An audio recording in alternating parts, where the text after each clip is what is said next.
Музичкиот дел од програмата на Деновите на македонската култура во Белгија започна со концертот на хорот на Радио Телевизија Скопје под диригентство на Драган Шуплевски во импресивната катедрала Сен Мишел во Брисел, каде што ја снимаме и оваа најава.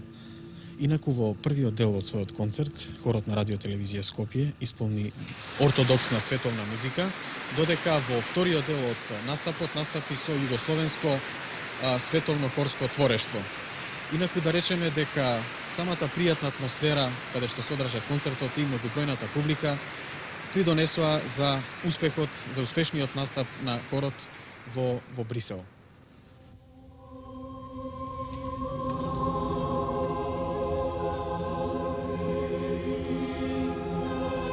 Успехот што го постигна хорот на Радио Телевизија Скопје може да се види и од критичките написи кои се појавија по неговите настапи. Во еден таков осврт се вели дека изведбите на хорот се одликуваат со прецизност, елеганција и широк спектар од нијанси. Гласовите се цврсти и нежни истовремено, извежбани, и се восхитуваме на длабочината на басовите што на целината и донесуваат чувство на исполнетост. Солистите се редо квалитет. Во Кумановка број 4 од Трајко Прокопиев, Гоце и македонско оро Тодор Скаловски и други изведби, комплексните мелодии и ритми укажуваат на убавиот солистички став на интерпретаторите од Скопје. Хорот на Радио Телевизија Скопје, освен во Брисел, со успех настапи и во Анверс и Шене-Лиеж.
Un flou façon Hamilton, une chanson d'Eston, une impression, une émotion, et je crois que c'est l'amour, et je crois que c'est l'amour.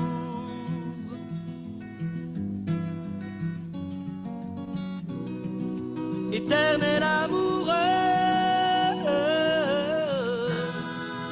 éternel soupirant, truc un peu de jeu, et je me veux gagnant. Je ferme les rideaux, tu touches mes cheveux, je caresse ta peau, les yeux me piquent un peu, et je crois que c'est l'amour, et je crois que c'est l'amour.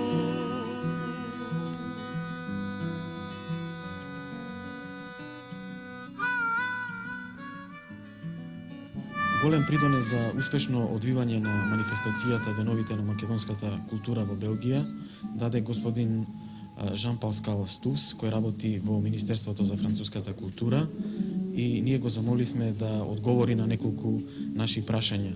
Инаку овој разговор го снимаме во Куклениот театар во Брисел, кој ја негува фолклорната белгиска традиција од овој жанр. Месье Стувс,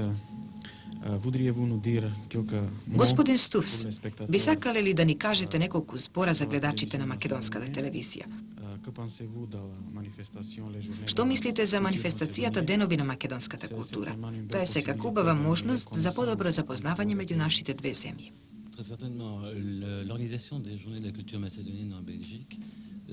Организацијата на Деновите на македонската култура во Белгија се остварува врз база на белгиско-југословенската соработка. Тоа е една од соработките со странство и се надевам дека се одвива во најдобар ред и токму организацијата на овие денови е најцврстиот доказ за тоа.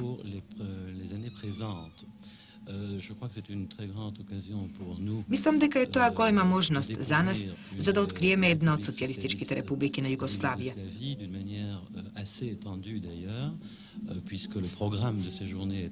Програмата на овие денови е од големо значење. Тоа ни овозможува да ги зближиме народите од нашите две земји преку многу значајниот медиум како што е културата.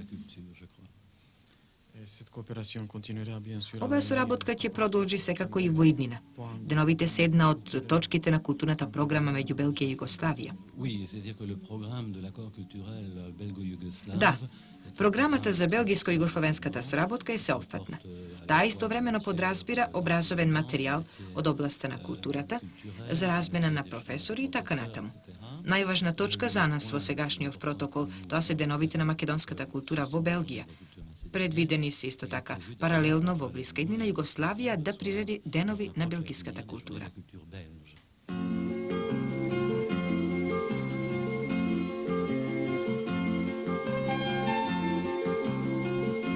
Од музичкиот дел на деновите на македонската култура во Белгија, секако посебно треба да се истакнат и настапите на фолклорниот ансамбл Танец од Скопје. Тоа беше вистинско доживување за белгиската публика, која покажуваше голем интерес за настапите на нашиот ансамбл, преку кој можеше да се запознае покрај со македонскиот и со фолклорот на другите југословенски народи и народности. Својот прв концерт Танец го одржа во Анден, а потоа во градовите Варем, Брисел, Масмехелен, Кноклезут и други. Својата турнеја Танец успешно ја продолжи со настапите во повеќе холандски градови.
Филмската програма започна со свечената проекција на македонскиот краткометражен филм во пасажот Каранкатар во Брисел. Пред ова прикажување се одржа и специјална проекција за новинарите и ние искористивме оваа можност да разговараме со неколку белгиски новинари и филмски критичари. Ги замоливме да го кажат своето мислење за филмовите кои имаа можност да ги гледаат. Да кажам и тоа дека истовремено разговаравме и со господин Данкар, кој беше всушност селектор на филмовите кои се прикажаа во повеќе белгиски градови. Господин Данкар, можете ли да ни кажете што мислите за овие документарни и долгометражни филмови, со оглед на тоа дека вие имавте можност сите да ги видите? Ja, in dat opzicht ben ik misschien in een bevoordeelde positie, omdat ik dus een ruimere... Во тој поглед јас можеби сум во привилегирана положба зашто можев да оценам една поширока понуда. Зошто избрав композиција на краткометражни филмови? Затоа што ми изгледа толку освежувачки и оригинални, што може речиси да се дадат како пример за нашата собствена продукција, која има приближно иста традиција и растеж како кај македонскиот филм. Би требало одново да се разгледаат и одново да се откријат краткометражните филмови, зашто не заостануваат зад играниот филм. Што се однесува до долгометражните филмови, верувам дека тие се пореални, третираат предмети што се поврзани со македонската култура и историја и со целата македонска борба против угнетувањето. Јас сепак избрав два, Најдолгиот пат и Делфина. Првиот зашто евоцира една епоха од долгата историја на Македонија која долго време била под турско робство. Делфина ми се причини интересна зашто филмот е произведен во 1976 година и за прв пат обработува современа тема што е релевантно за тоа како се прави филм и за изборот на темата. Omdat hij meestal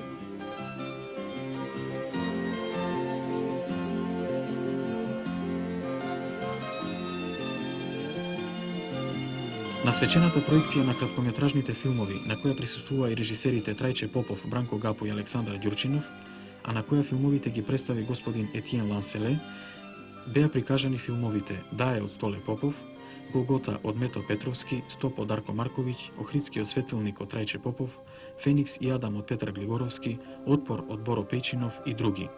Од долгометражната продукција во рамките на манифестацијата, во повеќе белгиски градови беа прикажани филмовите Јад на Кирил Ценевски, Најдолгиот пат на Бранко Гапо и Делфина од Александар Ѓурчинов.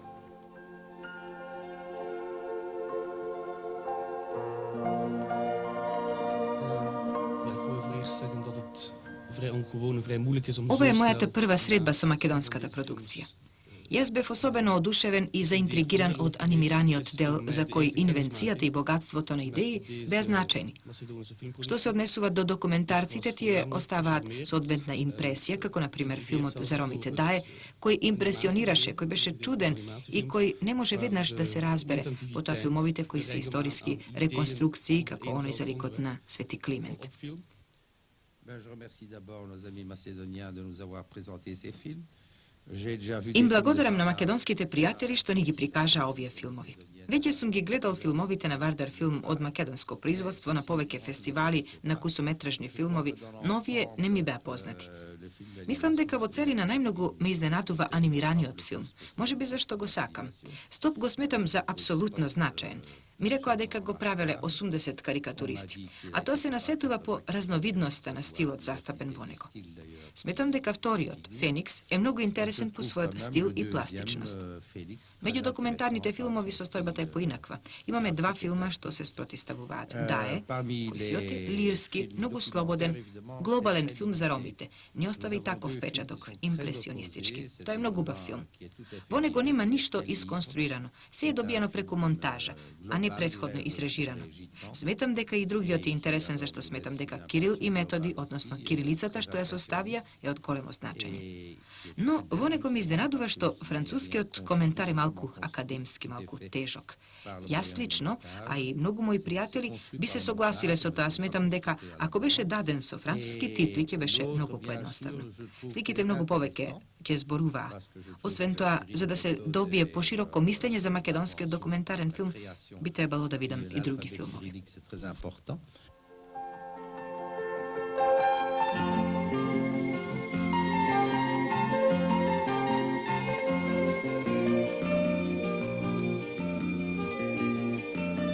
Инаку, самиот факт што деновите на македонската култура се одвиваа во десетина белгиски градови, беше убава можност да се запознае нивната култура и традиција, било да се работи за Брисел, Анверс, Лиеж, Ган, Лувен-да-Нев, а посебно Брюж, град музеј, познат во светот по своите единствени канали и богатата историја.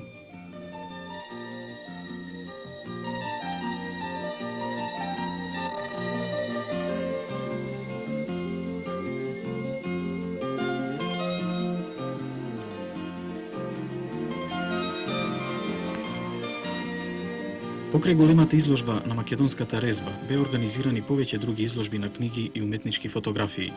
На Универзитетот во Ган беше отворена изложба на книги, а на пригодната свеченост што при тоа се одржа, зборуваа професорот Винг, потоа господин Ейзентрайт од Министерството за фламандските работи, Луан Старова, писател и подпредседател на Комисијата за културни врски со странство, амбасадорот на Југославија во Кралството Белгија и други.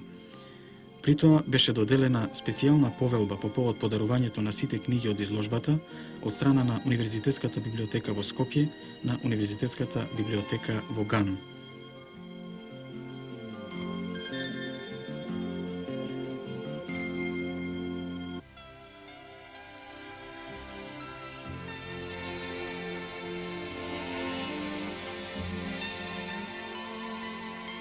Во Театарот на поезијата во Брисел беше отворена изложба на книги и документација посветена на меѓународниот поетски фестивал Струшки вечери на поезијата. Изложбата ја отвори Јован Стрезовски, директор на Струшките вечери. И во оваа прилика беше истакнато значењето што овој фестивал го има во меѓусебното зближување на народите, а во тој контекст неговата улога во зближувањето на поезиите и културите меѓу нашите две земји.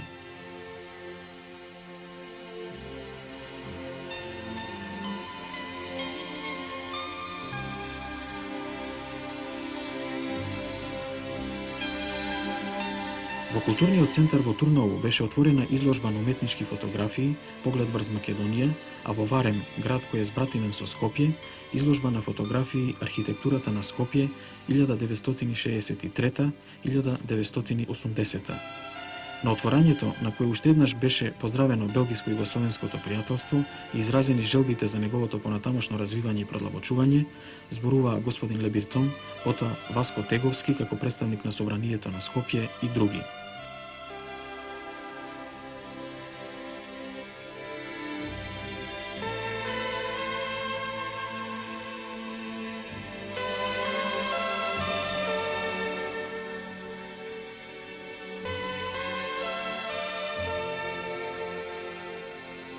Во рамките на деновите, професор доктор Евгени Димитров одржа повеќе предавања на тема Развојот на Социјалистичка република Македонија во Југословенската федерација, а професорот Димче Коцо за средновековната уметност во Македонија.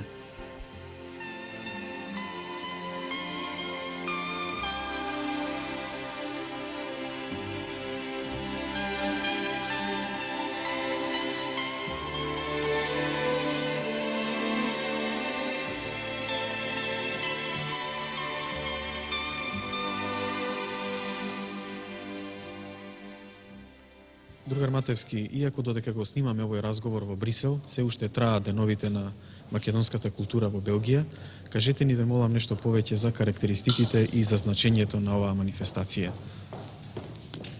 Па еве како што можевте да проследите во текот на овие денови, ние ја продолжуваме нашата пракса во странство да ја представуваме културната традиција и современото творештво на македонскиот народ, на албанската и турската народност и на другите наши народи и народности преку една ваква манифестација по повеќе земји.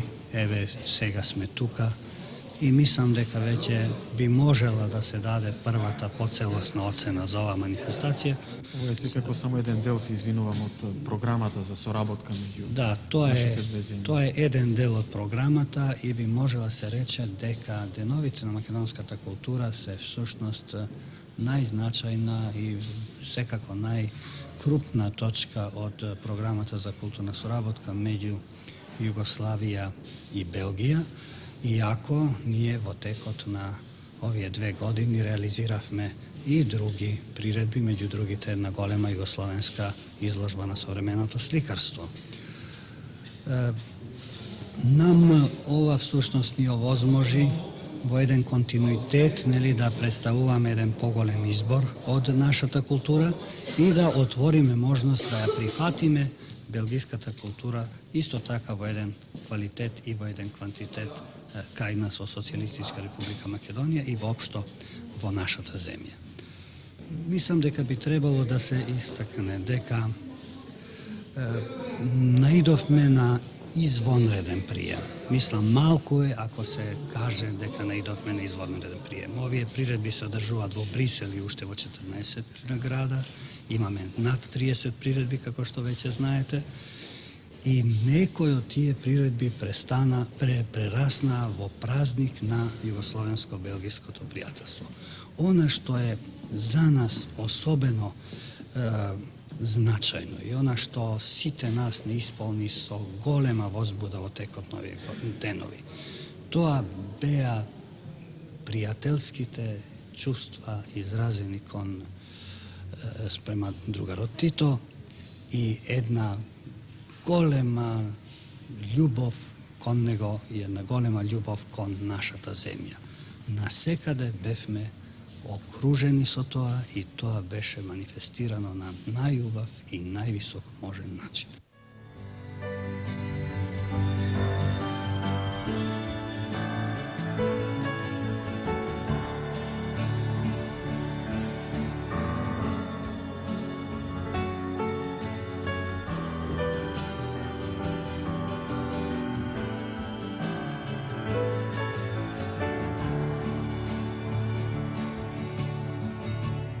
Слушнав дека подготвувате книга за Македонија. Навистина подготвувам книга за Македонија, која многу добро ја познавам. Ќе се појави под наслов Македонија од секогаш. Ја подготвувам во соработка со една белгиска историчарка што е професор по археологија, се вика Елен Вилмар. Таа добро ја познава цела Југославија, особено Македонија. Таа ќе се погрижи за целата историска и археолошка задача, за фолклорните и уметничките прашања. Јас лично ќе се погрижам за политичките аспекти за да покажам како во последната војна вашата Македонска република успеа најпосле благодарение на акцијата на маршал Тито да дојде до независност, до слобода на незиниот израз, до растут на незината култура. Верувам дека тоа е особено важно.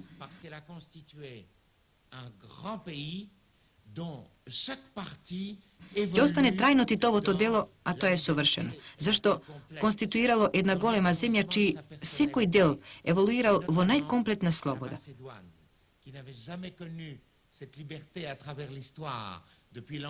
Во растутот конкретно Македонија, што никогаш не ја спознала таа слобода низ историјата уште од цар Самуил, сега најпосле ги пронаоѓа карактеристиките на своето минато и може да чекори во целосна независност кон идината. Сето тоа ќе се потрудам да го објаснам во таа книга наречена Македонија од секогаш, што се надевам ќе излезе од печат уште годинава. Ќе ја презентирам, можеби било на фестивалот во Струга, било малку подоцна.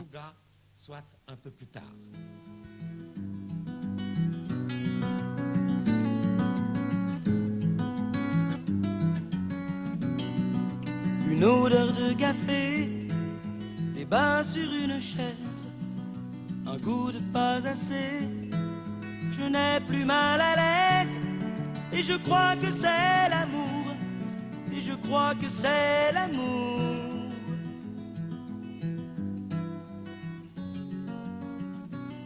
Un flou façon Hamilton, une chanson d'Eston, une impression, une émotion, et je crois que c'est l'amour, et je crois que c'est l'amour.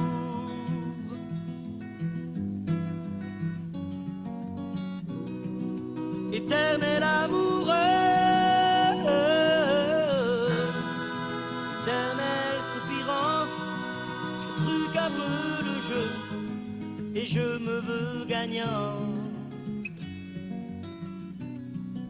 Je ferme les rideaux, tu touches mes cheveux, je caresse ta peau, les yeux me piquent un peu, et je crois que c'est l'amour, et je crois que c'est l'amour.